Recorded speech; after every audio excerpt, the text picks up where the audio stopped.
your survival.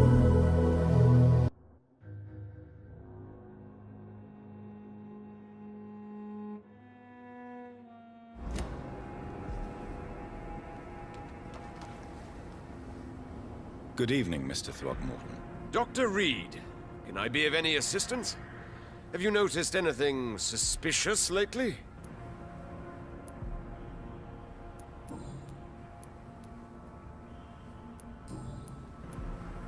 I put up your public service announcement. Consider the common folk warned about the vampiric presence. Thank you, Dr. Reed. You may not realize it, but you saved a great many lives today. Do you really think they could be useful? See the sad saint of the East End? How a single man can help so many people? I consider myself the discreet protector of these men and women.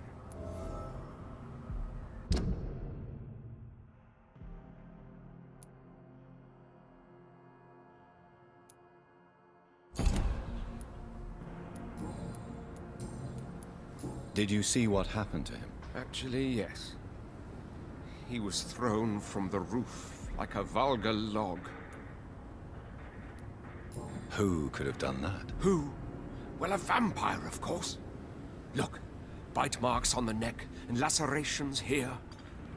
There is definitely a vampire close by. Why is it that you sound so afraid? You didn't see it. He was dead before he hit the ground. The strength required to do such a thing, well, it beggars belief. Tell me, Ichabod, why do you consider yourself the protector of Sean Hampton's shelter? He is a truly inspiring example. Dedicated, pious. His shelter is open to all, whoever they are. Most admirable. What can you tell me about this neighborhood? Did you hear about what happened to Jack Gillingham? Poor boy. It's a shame I wasn't around to protect him. It's impossible to protect everyone. The violence seems endemic in this part of town. But it's my duty. I am convinced Jack Gillingham was killed by a vampire. These evil rodents are spreading like a plague.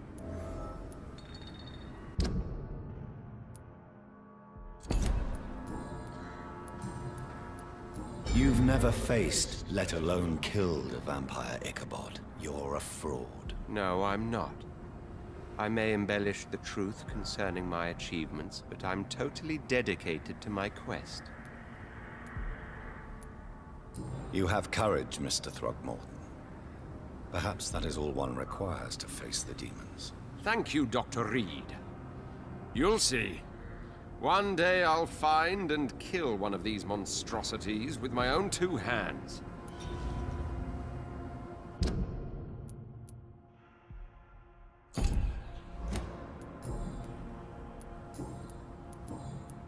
Goodbye, and good hunting, Mr. Throgmorton.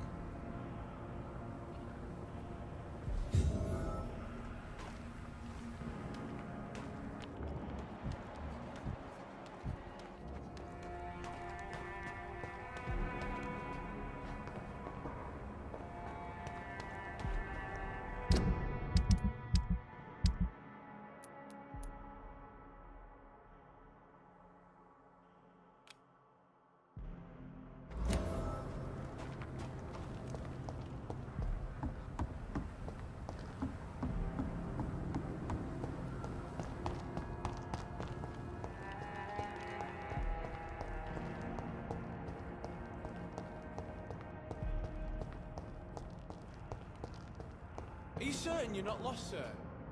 You seem quite the stranger to these parts.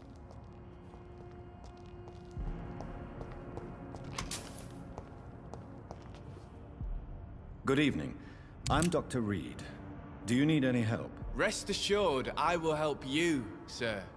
Martin Nightingale, at your service. Please, take a look at my wares. Your merchandise. I don't really see anything worth having. No offense. None taken, sir. But please, I need to eat. Perhaps if you keep looking, You'd see something that takes your fancy? I found this watch. It belonged to Miss Gillingham, but I thought you might find it useful. That makes sense. She would have forgotten about the watch by the next day. If you say so. Take this for your trouble, Dr. Reed. I will not forget your gesture, I swear.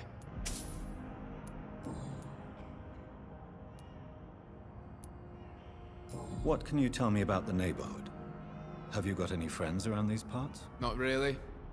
Miss Gillingham smiles and says kind words, but I know she's lost her marbles, especially since her son died. How interesting. I don't suppose you know what happened to her son. Jack! Rumour has it he tried to tackle some gang lads. I didn't know him well, but I heard he was a nice enough chap. His old ma still thinks he's around.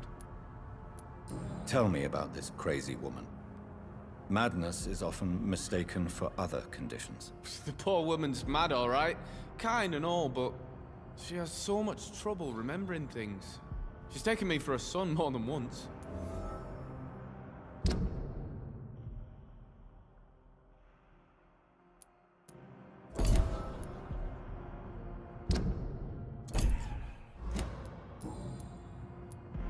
Let me be frank. You're as much of a businessman as I am a werewolf, right? Who the hell are you to question me? It's hard enough to stay clean when you don't have a place to sleep. I'm doing my best here. I meant no offense, Mr. Nightingale. I was merely pointing out the fact that you're unlikely to survive long if you continue wandering this path. And what should I do then, sir? Should I join the Wet Boot Boys like so many others? No thanks. I'd rather be a bad seller than a dead gang member.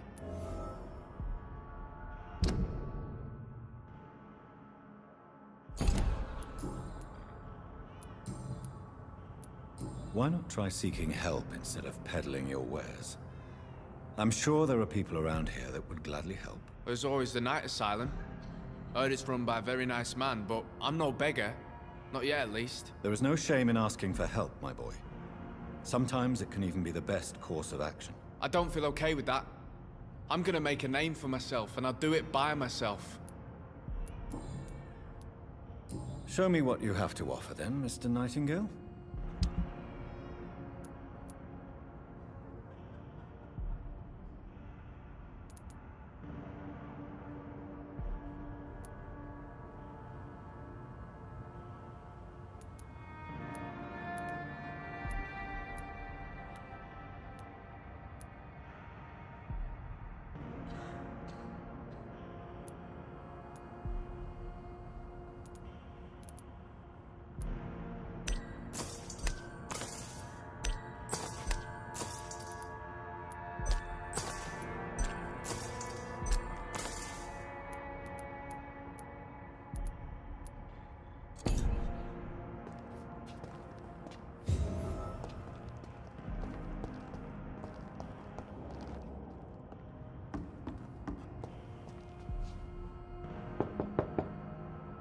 Good evening, miss.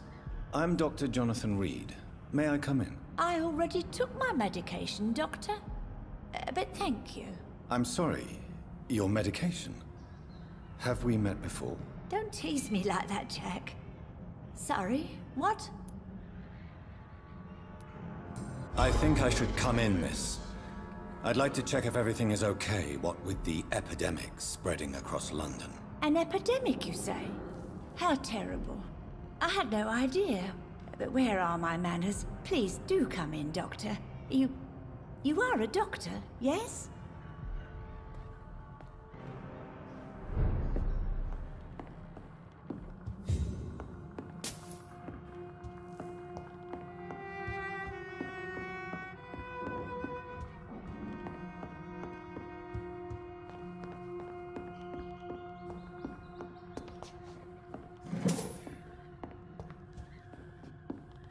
It's locked, all right.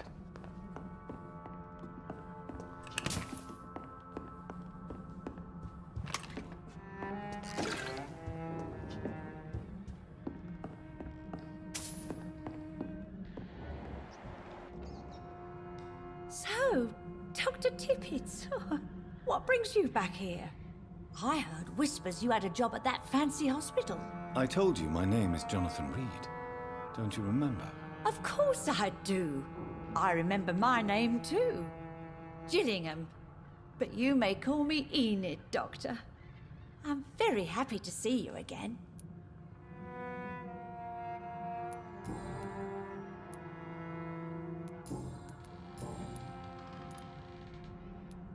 Who are the more influential figures on the docks?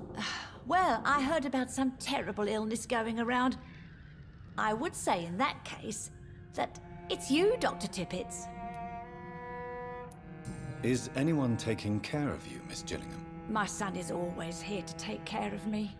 He's a good boy like that, but I do worry that he needs to start living his own life. Why, I would never say that to him, of course. What can you tell me about this part of town? Oh, no. I don't gossip. That would be most unbecoming of a lady such as myself. Enid, have you really no idea what happened to your son? No idea at all? I've not seen Jack for so long. I lose track of time. Has something bad happened to him?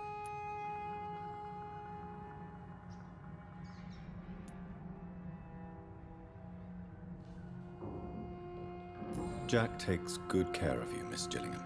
He does indeed. My Jack is the best son a mother could ask for. Do you require medical attention, miss? I'm glad you asked, Dr. Tippett. I must confess I haven't felt that well of late. I'll try my best. Here, take this. And please, try to get some rest. Thank you, Doctor. Thank you very much.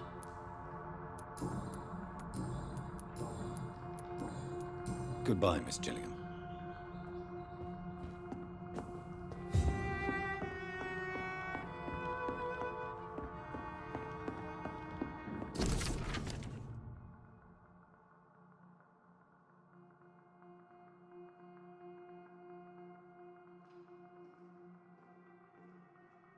I know I've got something that'll strike your fancy. If not, I'll find you something.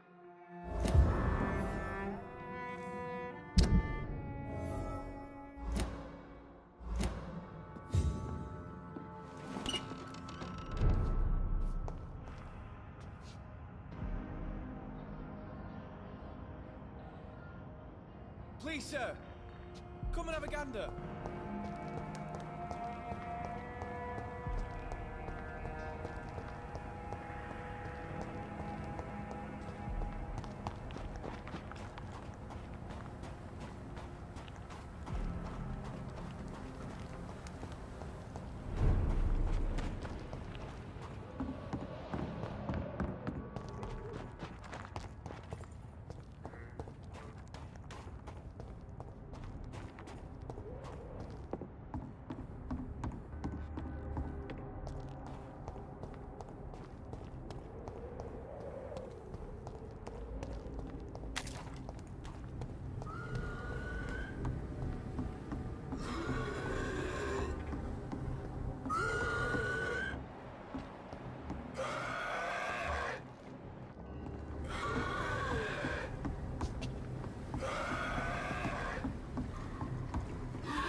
It's locked.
Are you all right, sir? What are you doing here? I could ask you the same question. Don't you know this is a quarantine zone? I'm Dr. Jonathan Reed. I'm investigating the epidemic. You had better get to a safe place while you still can. Oh, really? Well, go investigate somewhere else and leave me be. I beg your pardon? I said go. Leave me alone, sir. Rodney, you're the man who killed that gang member, are you not? Is that why you are hiding in this godforsaken place? Yes, I did. I did not even know his name. Then why did you kill him? That arsehole always mocked me for the color of my skin. Usually I let it go. But not that night. We fought. He died. Unfortunately, I have met several murderers during my lifetime. You don't look like them. I can tell you're no cold-blooded killer. You're right, sir. At first it was just a simple argument between us. But the man had a bad fall. Believe me, Rodney, you won't survive here long.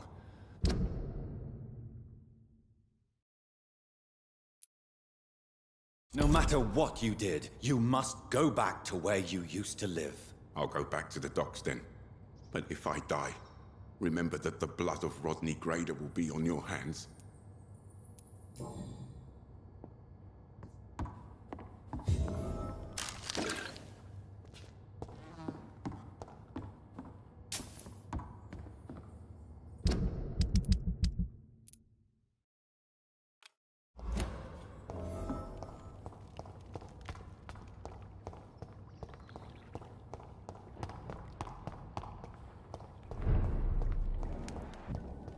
How is London? I've not seen beyond these walls in such a long time.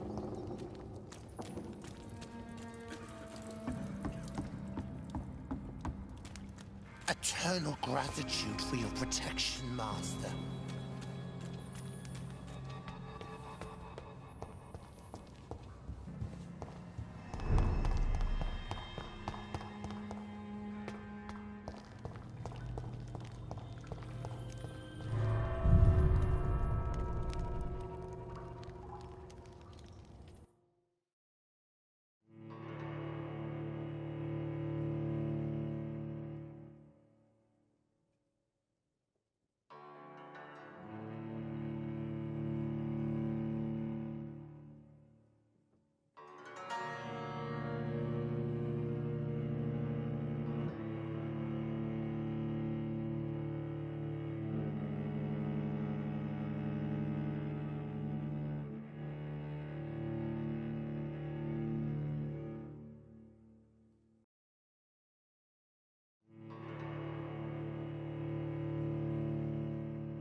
This is despicable.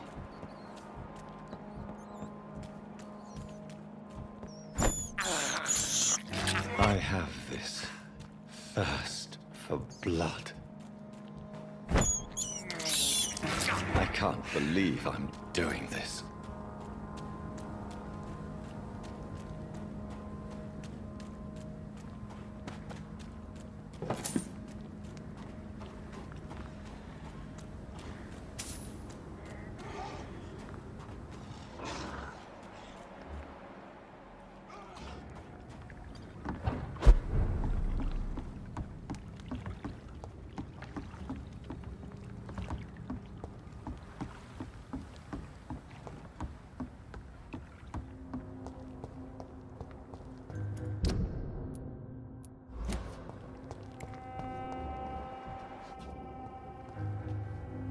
Good evening, sir. I'm amazed you made it back to the docks alone. Good for you. Well, I could say the same about you, young man. More to the point, who the hell are you? I'm Dr. Jonathan Reed. And I am Archer Woodbead. Please excuse my assertiveness. I often forget I'm just an old prune.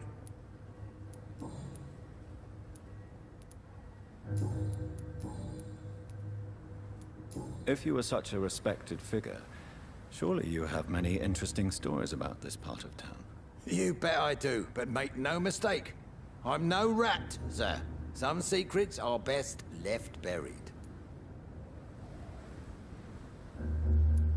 I'm sure a district as colorful as the docks must have plenty of stories about strange visitors and creepy characters. So, you want me to talk about the sewer dog, don't you? If you don't mind. The sewer dog is a bitch. Appropriately named, an old woman dressed in rags. She has an elegance, though, despite her ugliness. I saw her once. Scared the life out of me. Any remarkable new faces around here? Nobody. Well, there's that boy Rufus the Curse. I like him, despite the reputation he's made since his parents died. Poor little bastard. Do you still know anyone? From the old days, I mean. Most of them are dead. I still give Miss Gillingham salutations. She doesn't remember me. She did once like me. Boy, she was a beauty back then. Who would you trust around here? The owner of the Turquoise Turtle's a decent fella. Tom's his name. Sean Hampton's all right too. Don't particularly share his religious views. He's quite devout, if you catch my meaning. What can you tell me about this part of town? People used to feel safe around here. They had the gangs protecting them. Now all they do is bicker and plot against one another. And what about the gangs? Back in my day, people trusted the Wet Boot Boys. We looked out for the docks and its families. Nowadays, they're just a bunch of greedy fuckers. You were a gang member. I was their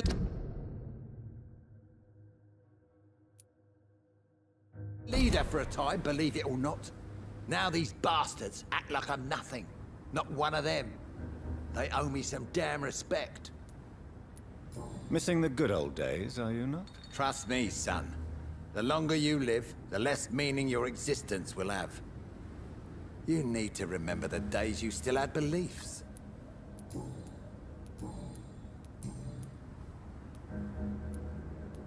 Tell me about the Wet Boot Boys, Archer.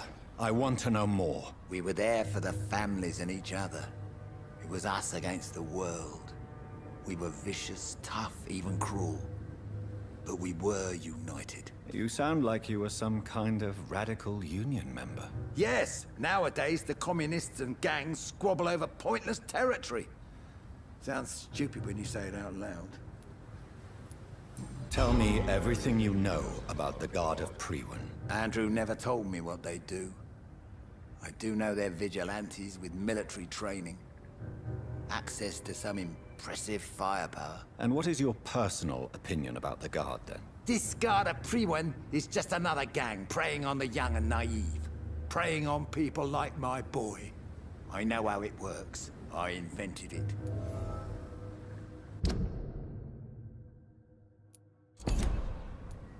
Why did your son really join the Guard of Priwen? If I believed in a higher power, I'd see this as punishment for my own sins. I deserve it for all the young men I enlisted back in the day.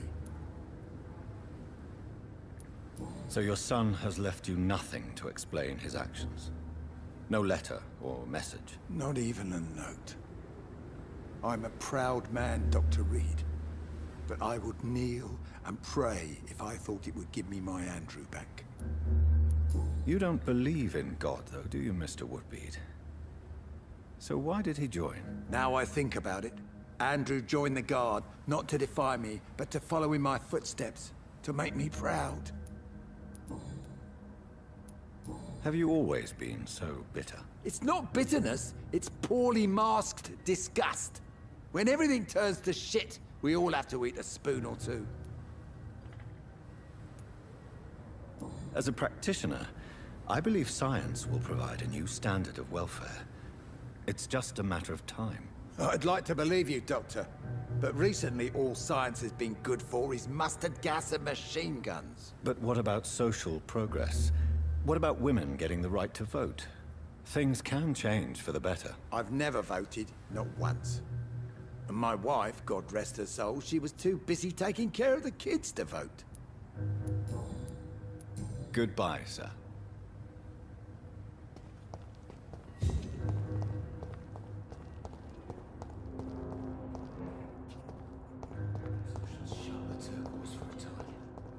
He didn't deserve this.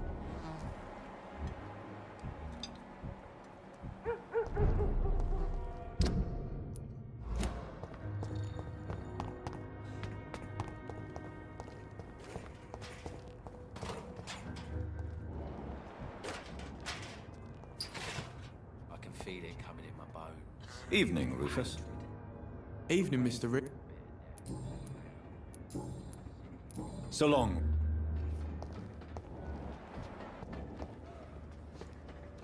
Good evening, Mr. Fishburne. Yeah. Goodbye, Mr. Fishburne.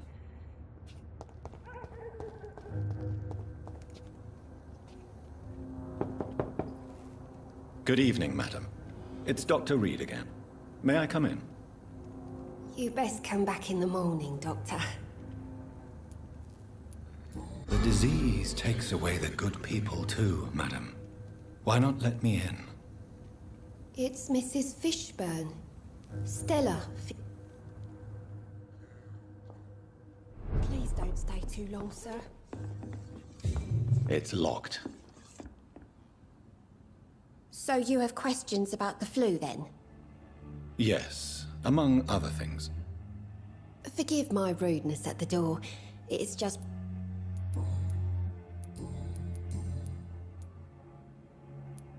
The orphan that regards you as a mother. Please tell me about him, Stella. You mean Rufus? I wish I could do even more for the poor boy. Most people are so selfish. But you're not. Years may have passed, but I haven't forgotten how it feels to go through days with nothing but an empty stomach. May I ask what you do for a living, Mrs. Fishburne? Since my husband died, I worked at the Dawson Rope factory, but it closed before the war. I occasionally help at the night asylum, in exchange for food. Did your husband die in the war? Oh no, my Jack was a docker. He died when my Seymour was just a lad. The poor boy saw his dad slip and fall from that scaffolding. How do you pay the rent, then? My Seymour works at the docks, just like his dad. He's very attached to the house he grew up in. It's not always easy, but we get by all right. How is life around here? Life has always been hard in the East End. But it's everywhere nowadays, isn't it?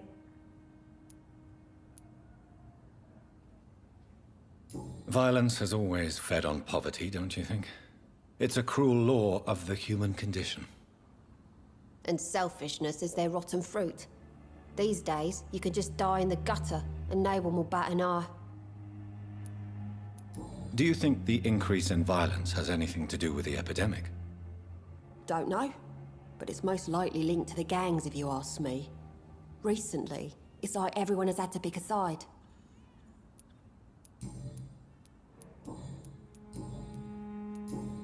Goodbye, Miss Fishburne. Take care of yourself.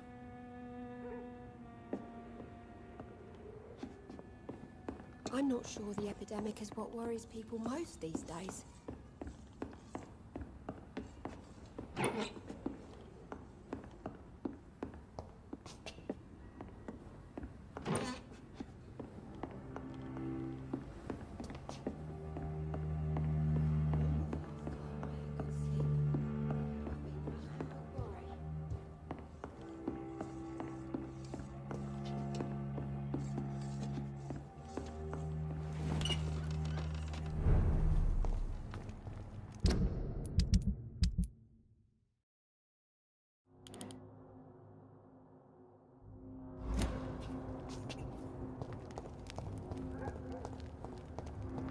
It's locked, all right.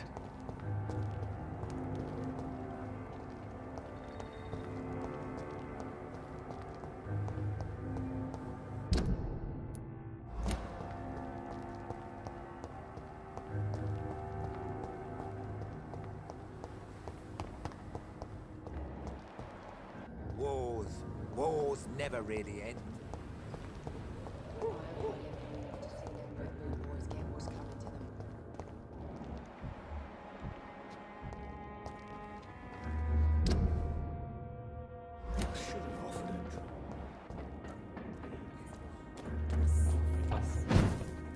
My guess is they're recruiting for some vengeance. In the meantime, the boys are waiting for our...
For now, everything seems under control, more or less. Don't forget to keep an eye out for this guard of somethings.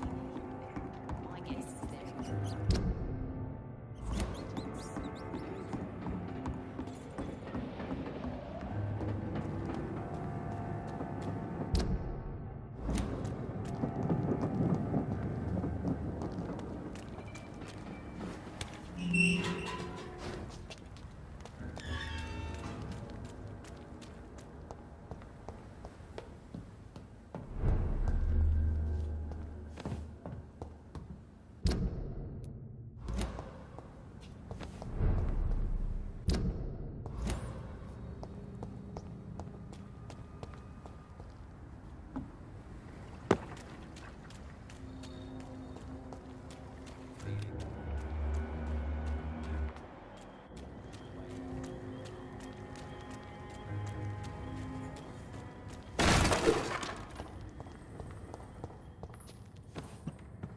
It's locked.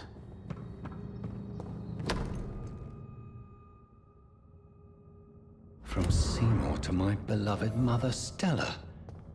Fishburne, that sneaky bastard.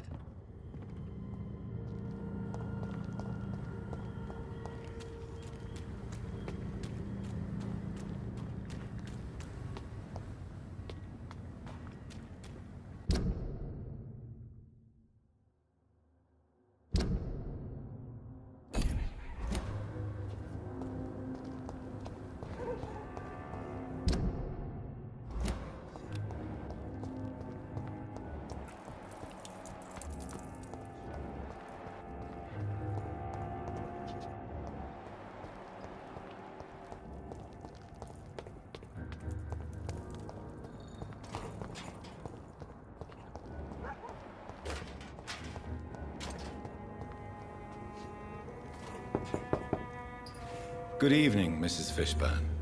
May I come in, please? course. Dr. Reed. Does grow eyes in the back of that head, sir. Gentlemen are easy targets in these It's locked, all right. What can I do for you, Dr. Reed? I believe you may find this necklace of interest. What is it? I don't understand. It's a gift your son was hoping to give you. But I'm afraid it links him to the nearby murders. You mean this belongs to one of his victims? Jesus. I knew this day would come. Please, Dr. Reed, accept this for your trouble and leave me be. This day? You mean you already knew? Are you buying my silence? I will not be an accomplice in this. What? No. No. My son's crimes distress me more than you can imagine.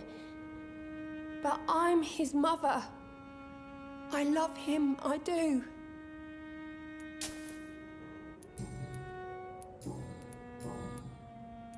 Your son's gone way beyond simply bullying people. He has a taste for blood, and you know it, don't you, Stella? One night, he told me straight up, in his own words. It was several days after one of his episodes. Why did he confess? Did you suspect something? No. I guess he wanted his old mum to help him fight his, demons.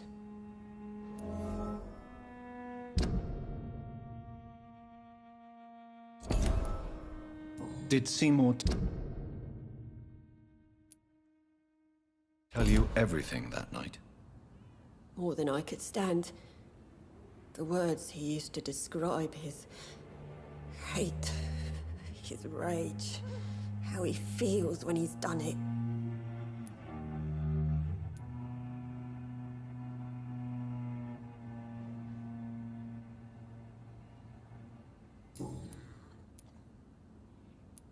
Tell me about these demons Seymour needs your help to fight. Seymour used to be such a happy child. And he is still a helping son most of the time. But when he gets angry, he can hardly contain his rage. All men and women are born innocent, Mrs. Fishburne. But there can be a monster within any of us. Do you think he can be cured, Doctor? Do you think something can extinguish this rage inside my Seymour?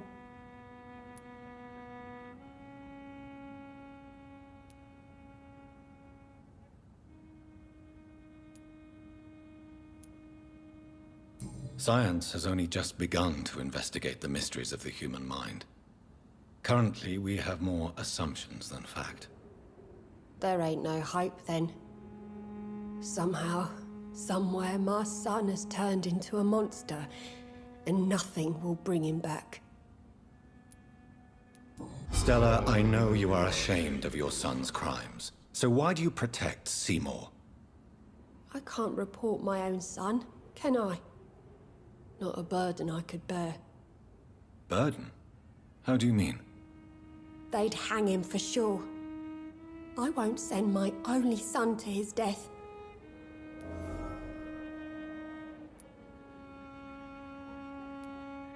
I understand your pain, but you cannot mother him forever. If someone ever found the courage to speak to the police, I will take my share. Goodbye, Miss Fishburne. Take care of yourself.